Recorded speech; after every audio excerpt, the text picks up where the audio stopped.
2022년 10월 31일부터 11월 4일까지 경제신문을 읽어줘 시작하겠습니다. 부동산부터 길어지는 냉각기, 세종, 인천도 규제 풀듯, 이달 추가 규제 완화 가능성, 세종, 인천 집가 하락 1, 2위, 의정부, 화성, 김포, 오산 등 수도권 외곽도 규제 완화될 듯, 전문가 급매도 해소되겠지만 매수세 회복에는 한계 보일 것. 정부가 이달 세종, 인천, 수도권 외곽을 규제 지역에서 해제하는 방안을 검토 중이다. 부동산 시장 침체가 깊어지고 있어 상대적으로 수요가 큰 지역의 규제 족쇄도 풀겠다는 의미로 풀이된다. 31일 업계에 따르면 국토교통부는 11월 중순 주거정책심의위원회를 열고 지방에서 유일하게 규제 지역으로 묶여있는 세종과 인천, 수도권 외곽 지역 일부를 규제 지역에서 해제할 전망이다. 국토부는 지난 9월 말 조정 대상 지역 101곳 중 41곳, 투기과열지구 43곳 중 4곳을 해제했다. 서울 수도권 주요 지역과 인천, 세종만 규제 지역으로 남아있다. 업계 관계자는 당초 연내 세종이나 수도권까지 규제 해제 대상으로 고려하지 않았지만 주택시장 침체가 실물 경기로까지 번지는 모습을 띠자 더 광범위한 규제 해제를 검토하고 있다는 것으로 안다. 세종과 인천 이외에도 수도권에서 집가 하락세가 뚜렷한 외곽부터 규제 지역에서 풀릴 가능성이 높은 것으로 점쳐지고 있다.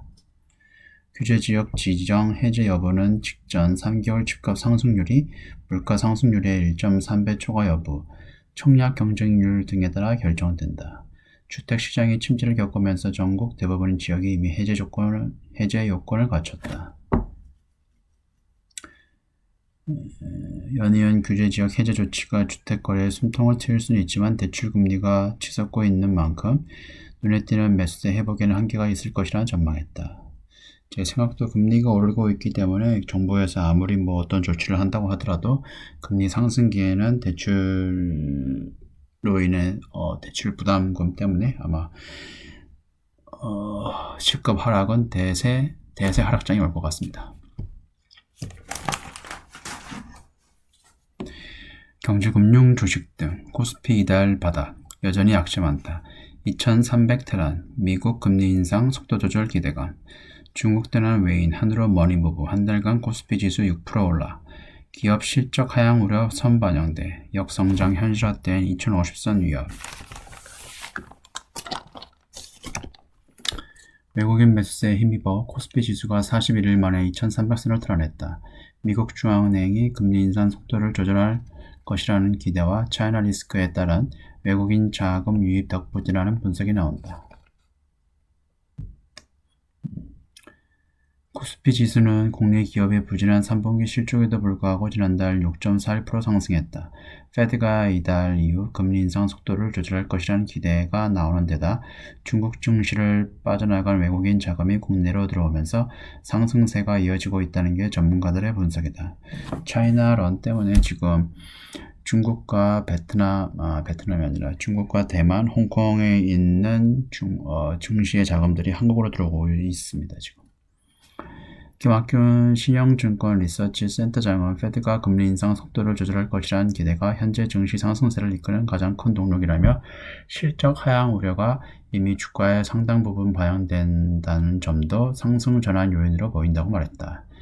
지금 외국인 같은 경우에도 지금 7월부터 계속 매수세가 들어오고 있습니다. 최근에 주가가 오르긴 했지만 외국인 매수세는 7월부터 계속 상승해서 매수를 하고 있습니다. 증권사들의 증시 전망은 엇갈리고 있다. 기업 이익 감소로 추가 하락을 염두에 둬야 한다는 의견과 바닥을 지나 반등할 것이라는 의견이 맞서고 있다. 대신증권 이날 코스피 지수의 이달 예상 변동폭은 2100에서 2300포인트로 제시했다. 대신증권은 아마 이경민 팀장일 거예요. 대신증권은 코스피 지수가 최악의 경우 2050선, 맞는 것 같네요. 데스켓 바운스가 일어나면서 잠시 상승세를 나타내겠지만 기업들의 3분기 영업이익 감소가 이뤄지면서 중장기적 하락 추세가 뚜렷해졌다는 설명이다. 이용민 대신증권연구원은 2차전지와 반도체 등이 바닥권이라는 인식으로 최근 상승세가 펼쳐졌지만 거시적인 경제 환경의 여전히 악재가 많다며 통화정책에 대한 기대보다 역성장을 더욱 고려할 때라고 분석했다. 반면 삼성증권은 국내 증시가 곧 바닥을 지날 것이란 낙관적인 전망을 내놨다. 페드가 금리 인상 속도를 조절하지 않을 것이라는 가정까지 고려하더라도 현재 주가 수준이 이미 경기 경착륙 우려를 상당 부분 반영했기 때문에 추가 하락폭은 크지 않을 것이라는 진단이다. 유승민 삼성증권연구원은 이달 중시는 과매도 구간 정점을 통과할 것으로 기대하고 있다며 국내외 3분기 실적 시즌의 선방 여부 10월 물가지표가 증시 안정 여부가 관건이 될 것이라고 설명했다. 픽스 지수랑 RSI 지수도 같이 확인해 봐야 될 것 같아요. 다음 주도주 구친 2차전지 올해만 시총 200 꽁충 LG엔솔 등 2차전지 5총사 연초 시총 124조에서 270조로 엄청 올랐네. 지수 영향력 삼성전자의 육박, 미국 IRA 수혜 호실적으로 무장, 약세장에서도 주가 상승세에 이어져. IRA 이 법안으로 인해가지고 CATL이 약간 안 좋아지고 한국의 LG엔솔이 많은 혜택을 본 것 같습니다. 지금 최근에 2차전지가 많이 오른다고 생각을 해서 저 같은 경우에는 지금 121선 차트상으로 아마 더 안 오를 것 같아서 매도를 했는데 2차전지 타이거 ETF를 매도를 했죠. 근데 그 이후로도 한 20%더 오른 것 같아요. 약간 아쉬움이 있지만 그래도 이렇게까지 변할 줄 몰랐기 때문에 지금의 선택의 후회는 없습니다. 내용을 읽어드리면 2차전지 대형주가 주도주 구치기에 들어갔다. 유가증권 시장에 성장된 주요 2차전지 업체의 시가총액 합은 올 들어 2배가량 늘어나 270조 원을 넘은 것으로 나타났다. 시총일이 기업 삼성전자 353조 원 다음으로 유가증권 시장에서 지수 영향력이 커지고 있다는 게 평가다. LG에너지 솔루션, LG화학, 삼성 SDI. 아직 삼성 SDI는 팔지 않았어요.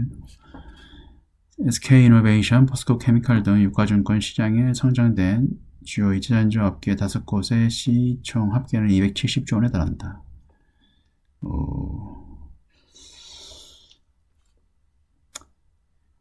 LG에너지 솔루션 3.51%에 삼성 SDI 1.93%. 전문가들은 2차전지 관련주의 강세가 당분간 이어질 것으로 보고 있다. 특히 LG엔솔은 4분기에도 실적을 예고하고 있다.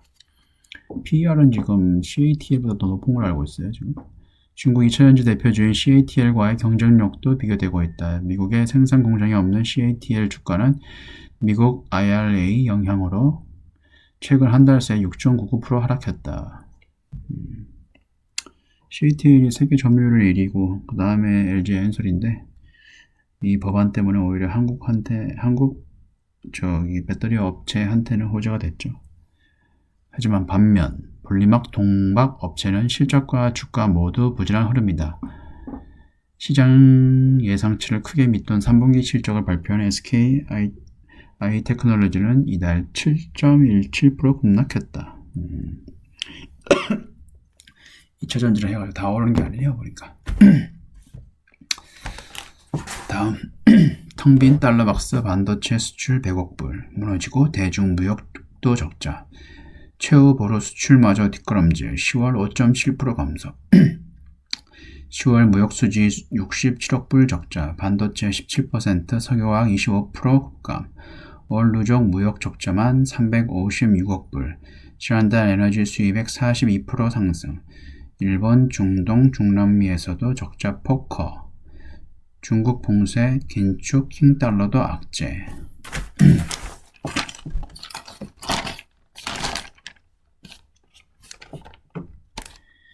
한국 정지의 경고음이 울리고 있다. 버팀목 역할을 해온 수출마저 2년 만에 고꾸라지면서다.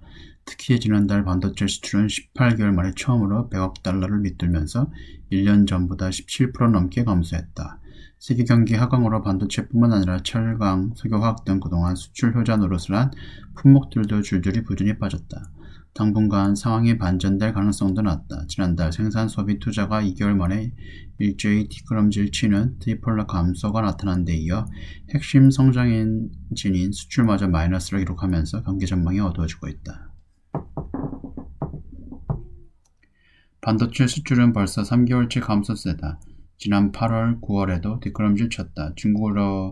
중국으로의 반도체 수출이 줄어든 영향이 컸다.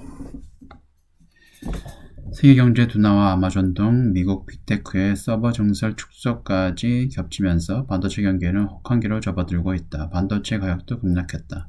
반도체가 한국의 최대 수출 품목이라는 점에서도 반도체 경기 급락은 상당 기간 한국 수출의 발목을 잡을 가능성이 크다. 수출 타격을 받은 품목은 반도체뿐만 아니다. 전체 15개 수출 주력 품목 중 11개가 뒷걸음질 쳤다. 컴퓨터, 석유화학, 철강, 가전, 섬유, 바이오헬스, 디스플레이, 무선 통신기기, 일반기계, 선박 등 다 마이너스. 대신 자동차, 석유 제품, 자동차 부품, 이체전지 등 4개 품목은 수출이 늘었지만 전체 수출 감소를 막기엔 역부족이었다. 수출은 감소했지만 수입은 지난달에 9.9% 늘어나 591억 8천만 달러를 기록했다.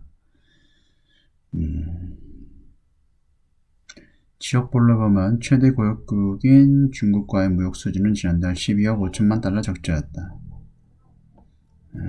일본, 중동, 중남미에서도 비교적 큰 폭의 적자를 냈다. 전문가들은 무역 적자와 수출 감소가 경제 위기를 불러올 수 있다고 경고하고 있다. 그렇지. 다음, 금리 인상. 더 높게 더 오래. 파월 내년 최종금리 5% 시대예고. 미국 기준금리 연 4%로. 파월 더 강해진 매파 번색. 인상 중단은 시기상조 선긋기. 페드 최종금리 더 높아질 것. 12월 빅스텝 가능성 높아졌지만 통화정책 방향전환 기대 물거품.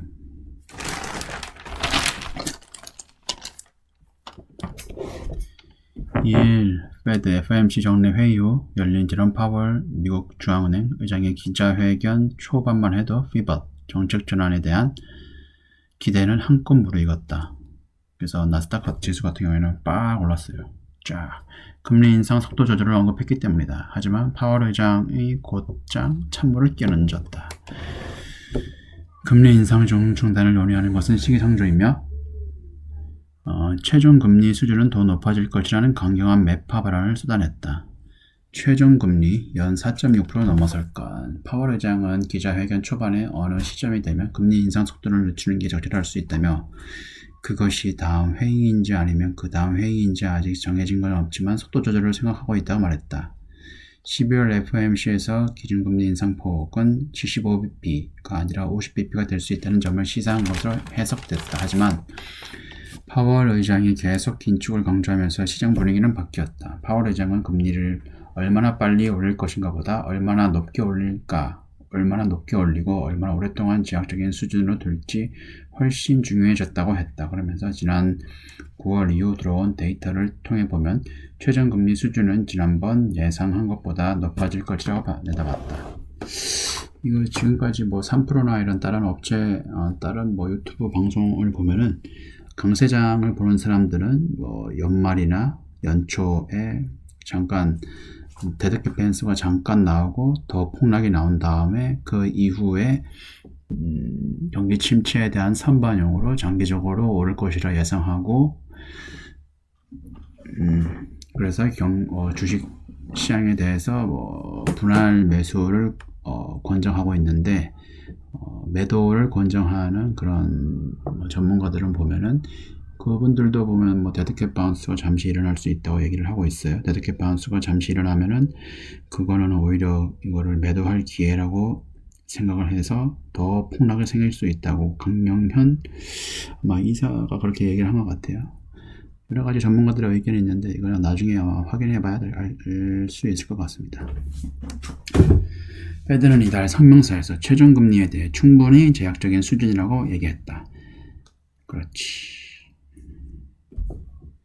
파월 의장은 일가가 기대해온 금리 인상 중단 논의를 일축했다. 그는 인플레이션 예상보다 높고 노동시장은 여전히 과열된 상태라며 금리 인상 중단을 논의하는 것은 시기상조이며 아직 갈 길이 남아있다고 단언했다. 미국 경제가 오랜 기간 높은 인플레이션 상황에 머무르고 있어 이를 목표치인 2%로 낮추려 노력하고 있다고 말했다. 여기서 인플레이션, 여기서 목표치 2%는 저희가 보통 생각하는 CPI 지수가 아니라 PCE 지수입니다. 현재 PCE 지수는 약간 CPI 지수보다는 약간 낮긴 낮아요. 근데 구성하는 그 분목이 다르기 때문에.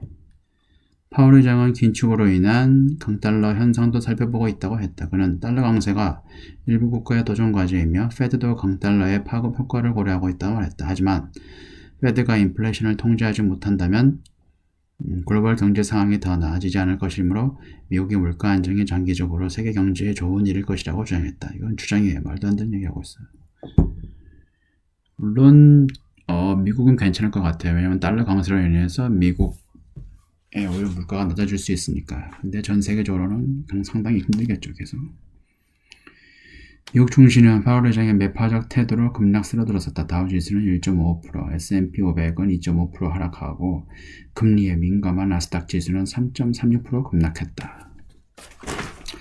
네, 이번 주는 여기까지고요. 지금까지 시청해주셔서 감사합니다.